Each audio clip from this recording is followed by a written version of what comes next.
where MAGA comes to talk. Welcome, everyone. Well, a lot has happened today, okay?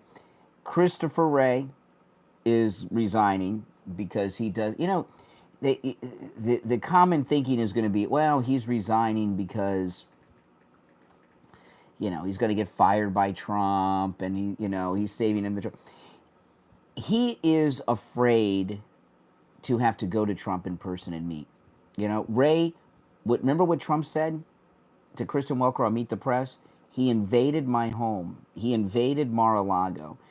Christopher Wray is a ballless, weak, cowardly man who sold out to these wokester deep staters and did terrible things to President Trump. And he doesn't have the guts to face Trump in person. So he's resigning before he has to go and have a meeting with him. That's it. I mean, that's how I take it with Ray. Now it's on X that Mayorkas is going to resign. And, out of all of these, there's a bunch of criminals, okay, that have been running the country. The last 4 years, America's been run by criminals, outlaws, and gangsters. Okay, there's no getting around that at different levels of corruption. And there are people that have done different things, like Letitia or Bragg or Fannie, Merrick Garland, people like this, Christopher Wray, signing off on the warrant to break into Mar-a-Lago. But the greatest crime, I have to think about this. I'm not saying this is a definitive statement, but I think this may be true. The biggest criminal of all in many, many ways is Mayorkas, because he has allowed and organized and helped this invasion of the United States, because he is in charge of Homeland Security. And not only has he opened up the borders, not just the southern border, all the borders, he's facilitated and helped all of these invaders get here. So not just the invasion, every victim of migrant crime, like the murder of Lincoln Riley, these people have been victimized, killed, raped. Lives have been destroyed. People have been killed by drunk drivers. People have OD'd on drugs that have been brought over because of Mayorkas. So if you look at all of these evildoers, I think maybe he's the one that's had the most negative effect on people, Mayorkas, in many ways. Obviously the buck stops with Biden, but I don't know. What do you guys think about that? I want to talk, though, about Time naming President Trump as the Man of the Year. And I just, that definitely, how many issues of that are you guys going to buy? Collector's edition. Buy it and store it away. There has been, I was talking about this quite a bit in the last couple weeks, and every day as things happen, we see things have changed so much. The re-election of President Trump has changed so much in this country. Look at Daniel Penny, right? If Kamala Harris would have been elected, God help us, Daniel Penny probably would have been convicted, right? Well, thank you. You love the show? Well, thank you so much. I appreciate it, guys. If you're new, make sure you subscribe. My name is Brian. This is where MAGA comes to talk. And if you're already subbed, please like the video if you don't mind. What's happened here in this country for the last 4 years, it really started even before George Floyd. It kind of started with the Michael Brown era. People in this country, it's been like Nazi Germany or Castro's Cuba. And what I mean by that is people have been afraid to speak their mind. And a lot of people have been going lockstep with all this woke crap that they don't agree with, but they've been afraid to speak up against it because of the cancel culture. And what started to end this was Elon Musk buying Twitter. When Elon Musk bought Twitter and turned it into X, and he shut down the Twitter mob, because if you remember, the mobsters, the Twitter mob, that's where the cancel culture was really focused out on the most. That's where they would start, and they destroy people's lives on Twitter. So Elon was the beginning of the end to all this crap. But the re-election of Donald Trump is the complete rejection of all this woke crap. The Daniel Penny convention. This was amazing. Black Lives Matter.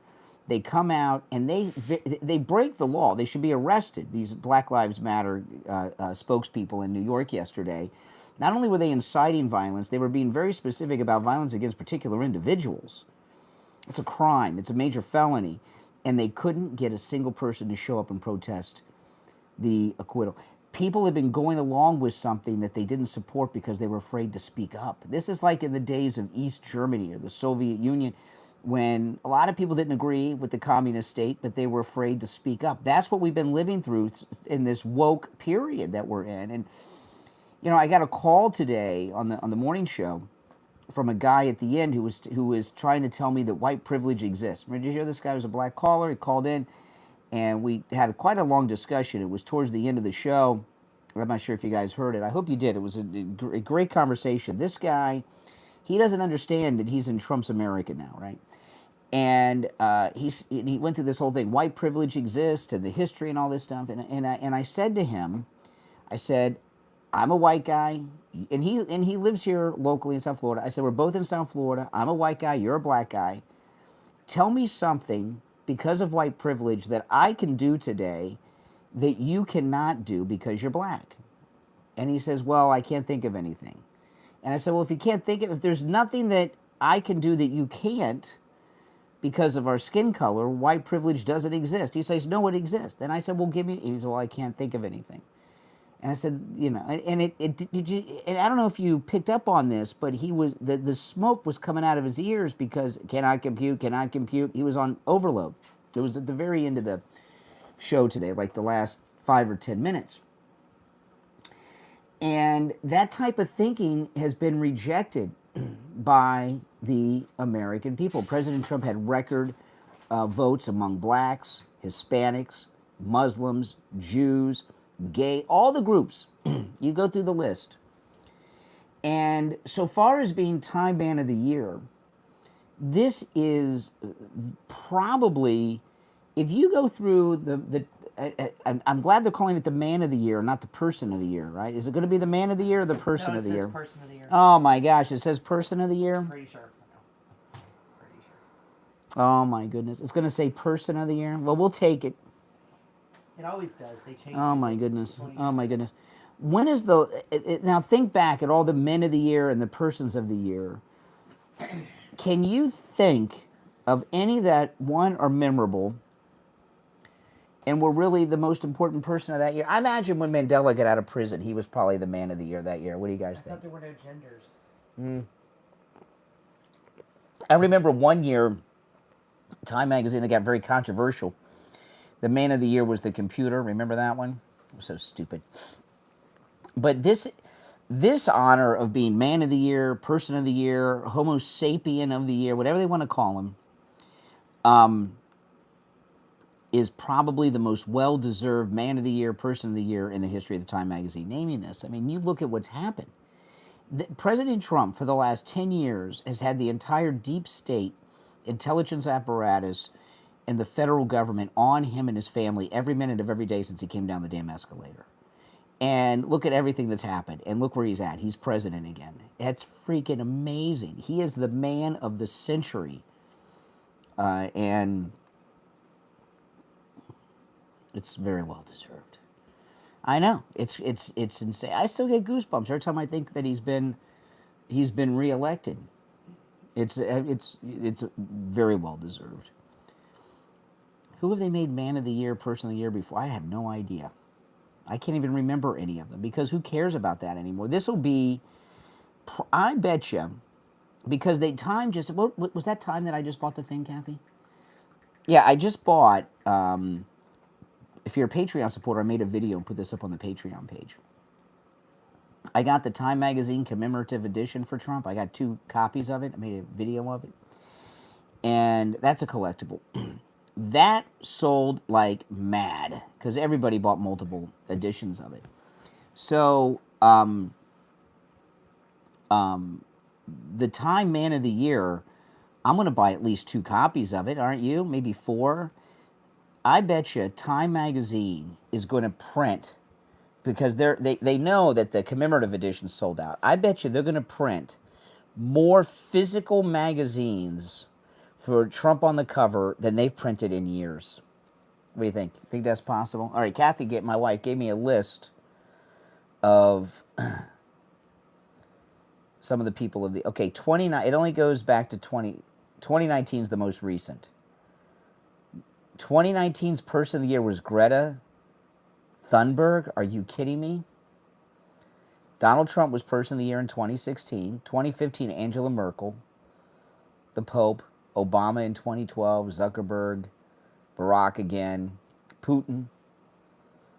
Okay, well, they got some... Trump made it once before.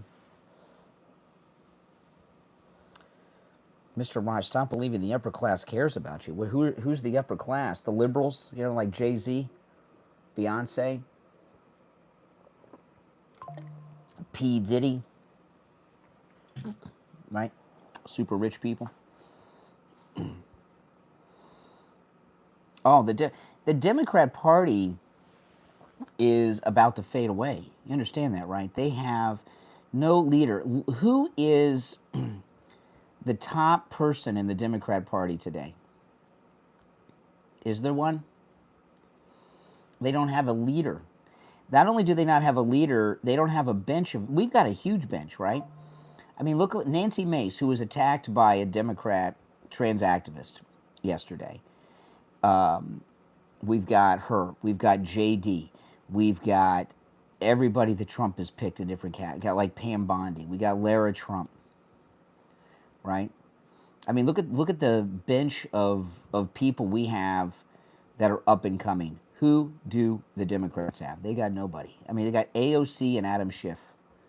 Two detestable people that nobody likes.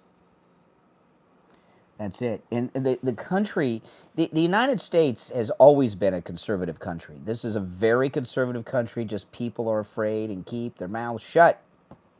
You know, I'm going to Los Angeles next month to visit my daughter, and I'm going to wear my MAGA hat around L.A. And what kind of reaction do you think I'll get? I bet you I don't get a negative reaction at all. My daughter might be nervous because last time I was out there, we went to Hollywood and went to the Walk of Fame because I got a great picture on Trump's star, and I put my MAGA hat on. Oh my gosh, I put my MAGA hat on. No, I won't wear it to eat. I won't wear a MAGA hat out to eat anywhere. I put my MAGA hat on, and my daughter and her friend, they stood away. And people were staring at me when I was down there taking the picture. But I'm gonna wear my MAGA hat in Los Angeles. No, not ashamed. I'm proud. I'm always wearing a MAGA hat. But liberals get nasty. You liberals get very nasty and act out. But now that Trump's won re-election, it's a whole nother thing. And you know, I'll tell you something. I want you to think about this. You know, the deportations are going to start right away, and they're saying today that they're going to start in Chicago. I thought they were going to start in Aurora, but they're going to start in Chicago. And Tom Holman was there talking about it. And think about this. The deportation, that's a great place to start. The deportations are going to end overcrowded schools in the major cities because the schools are overcrowded with illegals and their children. It's going to free up hospital beds. It's going to make emergency rooms that are being used as free clinics are going to be less busy so people can get proper health care. I mean, think about just in the school system alone, by not having the illegals and the illegal kids there, and the hospitals not having all these illegals filling up the ERs and the hospital beds, how much money is that going to save nationwide just on that with the illegals? And the deportation is going to be a big economic boom. That's going to become an industry. However they do it, right? Buses, plane, whatever, right? If you've got a charter bus company, you're going to be making bank busing illegals south of the border or the airlines flying them. Oh, it's going to be beautiful. And you know, the deportations are going to be more popular than anyone imagines. Now, the Democrats are going to stage a bunch of crap, you know, like that fake that fake photo of AOC crying on the fence looking at an empty parking lot. There's going to be a lot of that crap going on. Am I watching Greg Kelly tonight? No, I'm not going to watch Greg Kelly tonight. No. I don't know if I'll be watching Greg Kelly anytime soon. Unless he apologizes to the president and to MAGA. You know, I have not, I don't think, I'm trying to think of somebody, have you seen anyone in television do something as self-destructive as Greg Kelly did, going against Trump like this with Pete Hegseth? I can't think of anybody doing that. That's something so self-destructive. And it really shows you a couple things about him. One, his arrogance, that he dares question Trump. And the other is what a petty person he is, because he thinks he's better than Pete Hegseth. Greg Kelly thinks he's better than Pete Hegseth, and he's owed. I mean, I was shocked when Trump picked Pete Hegseth, weren't you? I'm sure his ratings have dropped. I mean, you know. I wonder if he lobbied for that position. Possible. You know, I don't know. You know what happens when he was on at 7, Greg Kelly, he was beating Fox. They moved Martha McCallum out of that time slot because Greg Kelly beat her, and then they put him on at 9.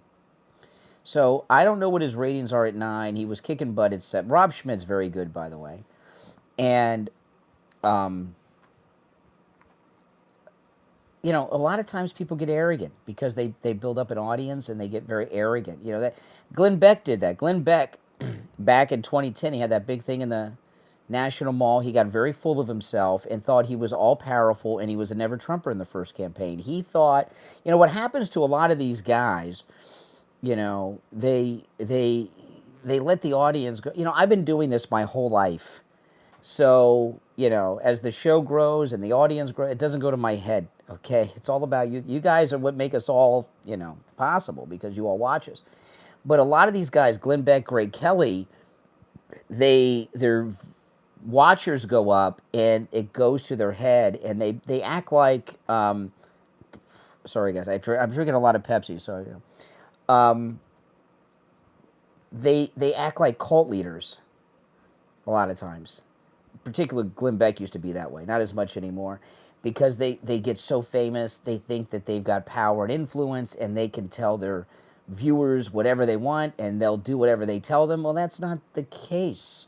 You know, Greg Kelly and Newsmax have been doing so well and growing because after the Fox News betrayal, they were so pro-Trump, so MAGA. So them going against Greg Kelly is doing what Fox has been doing, you know, and that's not very smart. That's not very smart. I wouldn't blame Newsmax for that. Just blame him for now, because remember Newsmax told him MSNBC is down 53%. Oh my goodness. Well, you know, people don't want to hear that crap. They you know, a part of it too is Trump can't be defeated again. So these people that have been the last 10 years building a career on stopping Trump, he can't be stopped anymore. He just won re-election, right? And that's it. 2 terms, that's it. You know.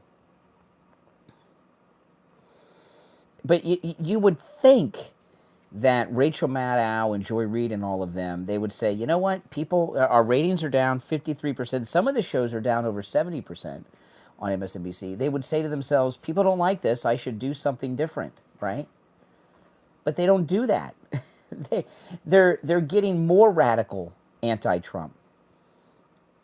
I mean, I played this clip of Rachel Maddow this morning, and Rachel Maddow was talking about the shooter, the healthcare shooter, Luigi, and she was talking about how he admired Ted Kaczynski, the Unabomber, and then she says, Rachel Maddow then says, Blake Masters, that President Trump is on the list to be Trump's head of, I think it's ATF, also admires Kaczynski, Ted Kaczynski, the Unabomber. Well, that's not true. Blake Masters, he was doing an interview, and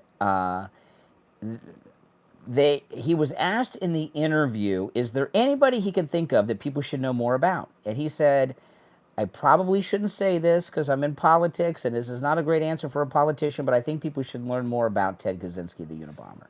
That doesn't mean he admires him. That means there's something about him that, like you read about Stalin or Hitler or Bin Laden. It doesn't mean he but Rachel Maddow, she's warped.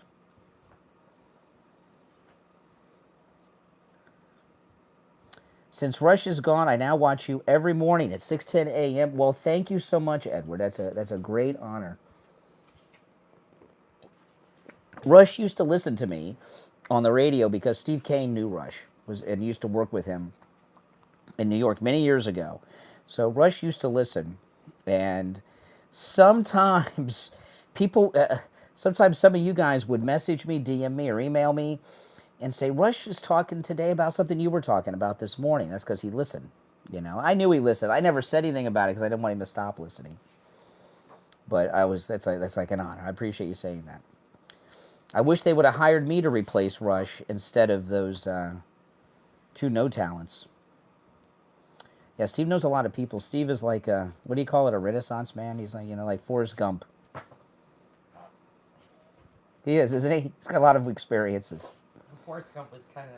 Well, not on the not the mentally retarded part. I'm talking about like all the interactions with famous people of the 60s and 70s and 80s. Yeah. Okay. Oh my gosh. Yeah, but no, Time Man of the Year. That's exciting. That's so exciting. Of course, the Person of the Year. It's the Man of the Year. Exactly. Yeah. The View on ABC, President Clinton went on The View today. And, hold on, let me pull this up. I was going to play this tomorrow. This is the best I've seen President Clinton look in a long time. Mr. President, Donald Trump will be... This is Sonny Hostin talking to President Clinton. Mr. President... Why don't they call him former president like Trump all the time? Mr. President, Donald Trump will be returning to the White House. That's right. Unburdened by the pressure of re-election. This whole unburdened by the pressure of re-election. President Clinton had 2 terms. So if you're, instead of saying unburdened, because when you came into your second term, Mr. President, did you feel unburdened? A lot of people say President Trump, he doesn't have to worry about being reelected again. So that means he could just do whatever he wants, like a dictator. And when you were elected to your second term, did you feel unburdened that you could do whatever you wanted? She doesn't say that. With sweeping immunity granted to him, I believe, by the Supreme Court. And now keep in mind, when Bill Clinton was president, he was accused of rape, sexual assault, sexual harassment. He was actually doing crime in the Oval Office. Alleged enemies list, we're hearing. Do you think it would be wise of President Biden to preemptively pardon any potential targets? What about your wife, Hillary Clinton? She apparently is on Kash Patel's list. Oh, really? Kash Patel has an enemies list? Wait, Sonny Hostin, they just make shit up, don't they? I mean, where do they get this crap from? They sit around in these circle jerks of never-Trumperism and just pass around the most absurd things, like Kash Patel has an enemies list, and Hillary's right at the top of it. Yeah. Well, they got a problem with her because first, she didn't do anything wrong. Of course. Second, she followed the rules exactly as they were written. Mm-hmm. Third, Trump's State Department found, remember how the emails were such a big issue in 2016? Yeah. Trump's State Department. I got a sneeze coming on, guys. Found that Hillary sent and received exactly 0 classified emails. Mm-hmm. Thank you. Okay, yeah. What about the beach? It's hard to say it. The bleach bit. It's hard to say that, right?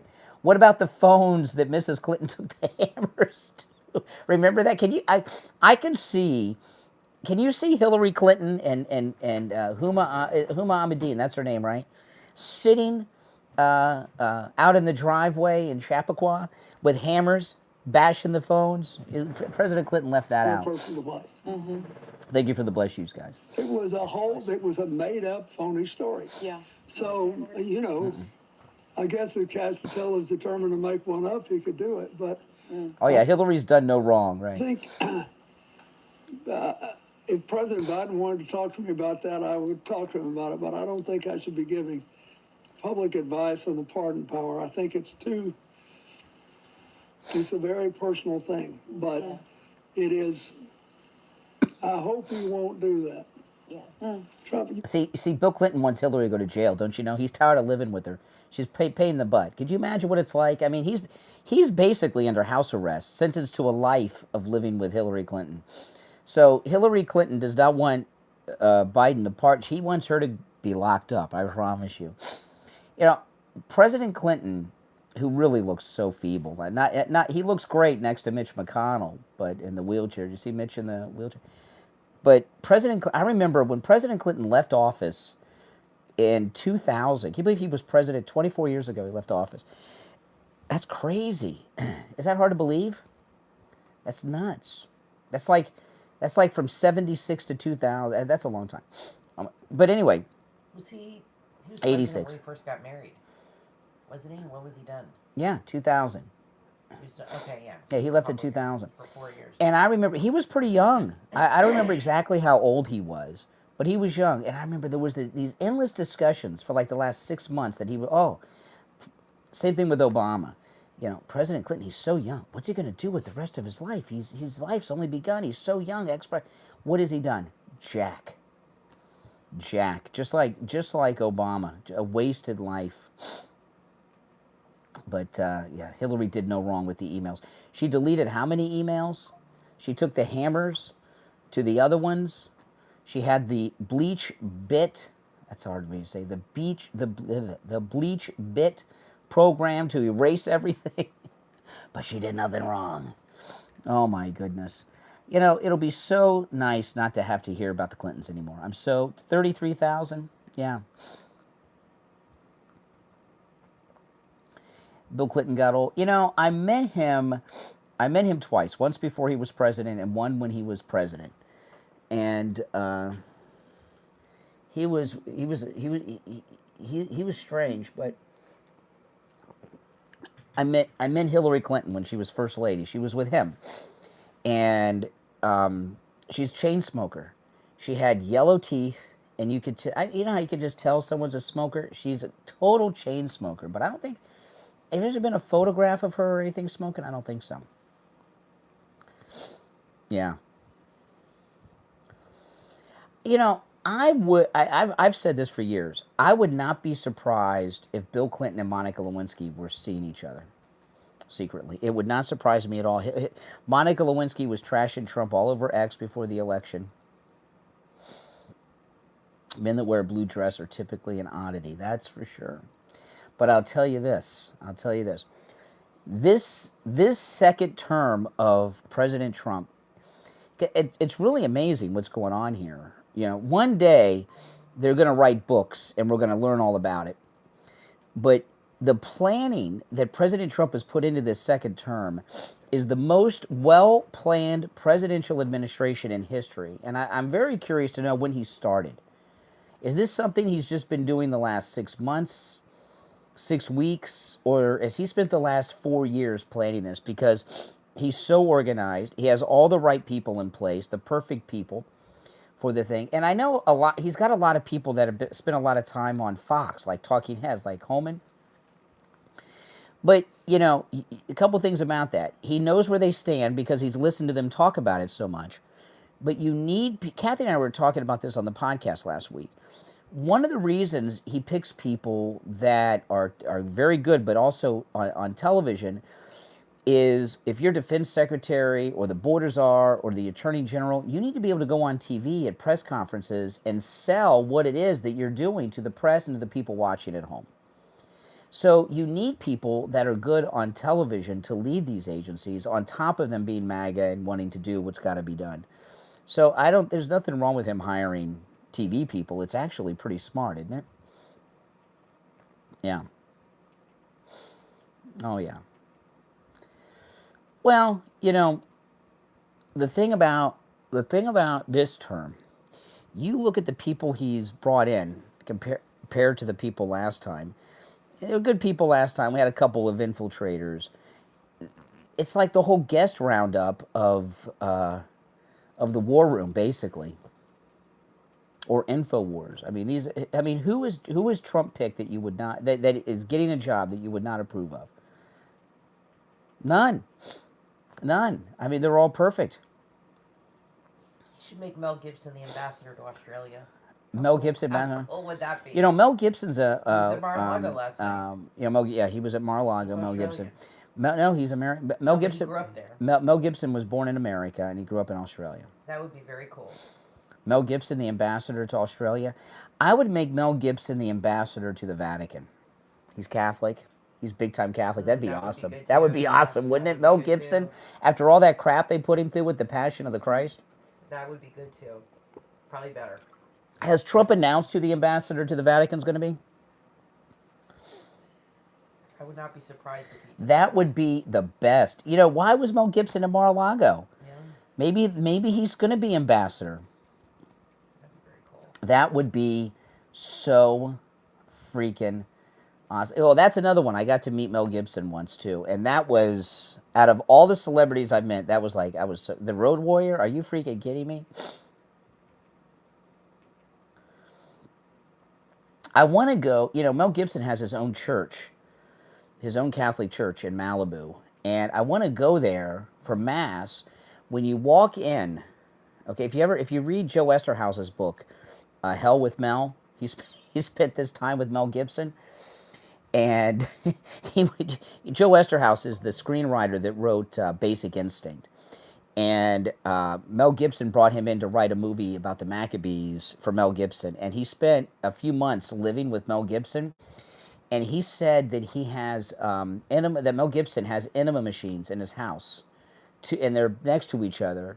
And people that go visit, he goes and gets enemas with them, which is really weird.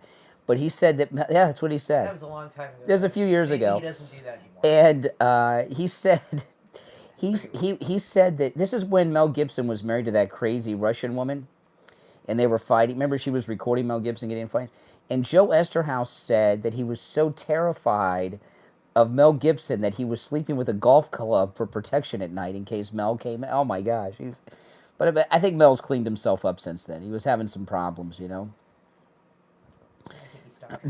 But at Mel Gibson's church, when you walk in, he's a movie star. They're all weird. When you walk into his church, in the entrance, he has hanging from the ceiling the crown that Jim Caviezel wore as Jesus in the Passion of the Christ, hanging from the ceiling, and I'd love to see that. That'd be as close to the real thing as you could get. Yeah, he went nutty, but he didn't seem nutty when he was talking. He would be a great ambassador to the Vatican. I'd love it. Oh my goodness. He has his own, now Mel Gibson has his own Catholic church in Malibu, and when he's there, he sometimes works as the altar boy. So I'd like to go there to go to Mass, just to see him. Could you imagine going to Mass and Mel Gibson's the altar boy? I would, oh my gosh. I would freak out, man. I'd freak out. That would be probably like one of the most bizarre things you could ever experience. Yeah, Mel Gibson said Kamala has the IQ of a fence. Was it a fence post, he said? Yeah, he got a bad deal, Mel Gibson. Yeah, he's right about Kamala. He has 9 kids. 9 kids with how many women? Mel Gibson. I'm thinking at least 3. Yeah. He's like Elon. Mm-hmm.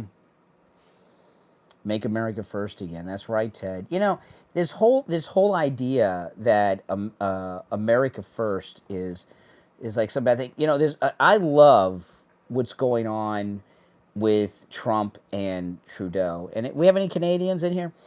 Trump has no problem with Canada. He has a problem with Trudeau, right? And I know Trudeau and the media are trying to act like Trump's disrespecting Canada. No, he's disrespecting Trudeau. And Canadians don't even like that jerk. And I love how he's calling him Governor Trudeau. And am I the only one that was in shock that we give foreign aid to Canada? That should be cut off immediately. They're a first world country. Why do they need our money? I love it. Governor Trudeau. Yeah. I wonder if they're calling him that in Canada. You know, and Trudeau's got to be very upset since Kamala's Canadian, grew up in Canada. He thought that America was going to be like a province of Canada, as opposed to Canada being like a state of ours. The movie, yeah, Mel Gibson's movie, The Passion of the Christ. The Passion of the Christ. I haven't seen that in a long time. We own that movie. It's a very good movie. They talked about doing a sequel after the resurrection, but that never came to be. I wish they would make that. There's one or two movies after the resurrection. There's one in particular. What's the one after the resurrection? There's one movie about the apostles afterwards. You see Jesus after the yeah. Can't remember what it's called, but they don't really make too many movies about that. So anyway, if you're new to my channel, make sure you subscribe, guys. And if you're already subscribed, like the video. But things are going perfect. I mean, Daniel Penny acquitted. Trump is the man of the year. Kash Patel. You know, I saw Kash Patel today, and he's already acting. It's like Trump is already running the country. Kash Patel's already running the FBI. So, we're going to have a very smooth transition now. He's already doing the transition. It's amazing. It's the Trump miracle. It's all it is. I mean, after all the crap they put him through, for him to be where he is now, it's insane. Trump's opening the Wall Street bell tomorrow. That's good. That's awesome. Mel Gibson salutes Trump. Really? Oh yeah, doesn't everyone love Mel? Who does not love Mel Gibson? Well, I get the ADL. They don't love Mel. They hate Mel Gibson, but everybody else loves Mel Gibson. No, I'll never be a cabinet pick. Nope. They won't pick me to be on my HOA. They got to pick me to be in a presidential cabinet. Please, who wants to do that? I saw today. Speaking of Mayor Pete is talking about running for governor of Michigan. He's not even from. He's from Indiana, right? I hope he runs and loses. Makes a fool out of himself. Trump's son is backing crypto. You know, well, the reason that Trump's backing crypto for a couple reasons. One, it's a popular thing with a huge group of people. But this is what Trump has said. Crypto's going to happen. It's not going anywhere. So he would rather it be done here than on some secret servers in some Russian republic, right? Don't you think it's better to, if it's going to be. No one's going to stop crypto. So you want it here. You want everything done here. You want all the mining, everything done here. Not in other countries. It's smart. You know? You want as much in this country as you can, and plus that gives us control over it. You don't understand crypto? Does anybody really fully understand it? Well, yeah. No, not government. Listen, it's going to be government run one day. Anything that has a lot of money involved, eventually the government's going to get a hold of it. They got to get their piece. No, I understand it, but it's, you know.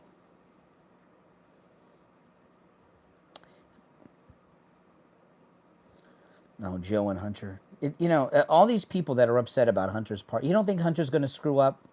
Of course he is. He's been screwing up. He rents a car and he leaves crack pipes in it. He's going to screw up, and he's not going to have Daddy to bail him out anymore. Don't worry. The pardons are just temporary protections. Trump is draining the swamp, Ted. I mean, look at these cabinet picks. I mean, he's getting rid of Mayorkas and Ray like in the same day.